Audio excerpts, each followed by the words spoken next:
Jesus está perto de ser crucificado. Ao longo de 3 anos, Jesus estava ensinando os seus apóstolos, os seus discípulos, acerca do que ele veio fazer e acerca do que era para acontecer depois que ele fosse. Porque os 12 discípulos eram, na verdade, uma semente que deveria frutificar a partir do momento que Jesus partisse para a eternidade, para a glória. E aí, perto disso acontecer, o que Pedro faz? Quando o camarada chega lá, Judas traz Jesus, aponta onde é que ele estava, dá um beijo no rosto de Jesus, opa, indicou, é aquele camarada ali. O cara vai ao encontro dele. Quando vai ao encontro dele, o que Pedro faz? A Bíblia diz que ele desembainha a espada e arranca a orelha direita. A gente poderia conjecturar que, na verdade, ele tentou matar o cara, né? O cara, de repente, desviou, arrancou a orelha direita. E Jesus está falando assim, Pedro, guarda a tua espada. Em Lucas vai dizer que Jesus coloca a orelha de forma milagrosa no lugar de novo. Cura aquele homem ali na hora. Mas eu queria, irmãos, só nessas duas simbologias, te fazer uma pergunta, que está ali na tela. Qual é a sua guerra? Eu tenho certeza de que ninguém passou por essa porta hoje sem estar enfrentando uma guerra. No mínimo uma. Que é isso, pastor? No mínimo uma. No mínimo uma que é comum a todos, que é uma guerra espiritual que todo crente vive. Por quê? Porque as trevas lutam contra a igreja. No mínimo uma segunda, que todo mundo tem. Que é uma guerra que acontece dentro de nós mesmos. Ah, pastor, não estou entendendo, vou te explicar. A Bíblia diz que a carne milita contra o espírito e o espírito milita contra a carne.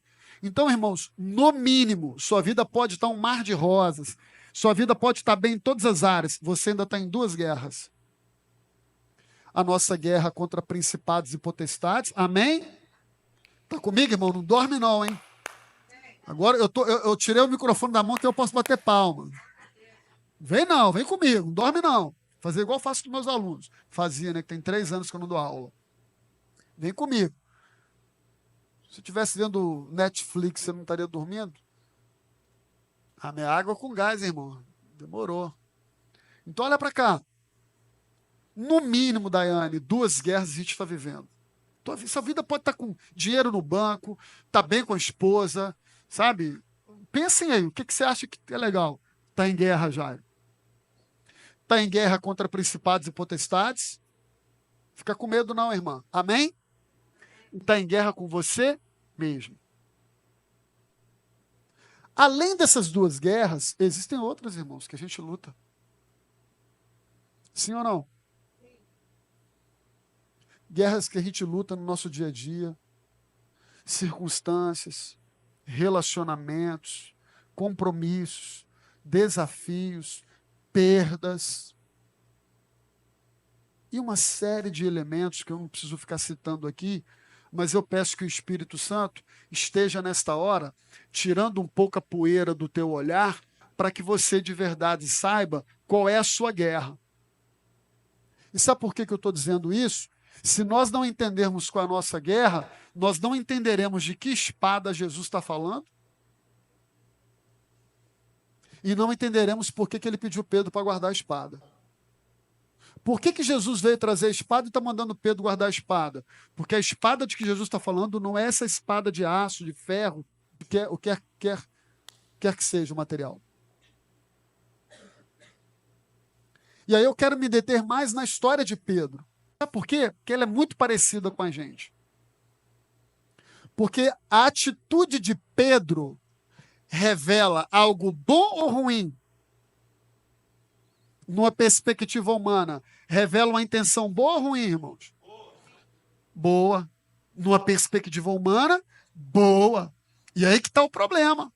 Porque a gente está lutando muita guerra com boas intenções, mas guerras que Jesus nunca nos mandou lutar.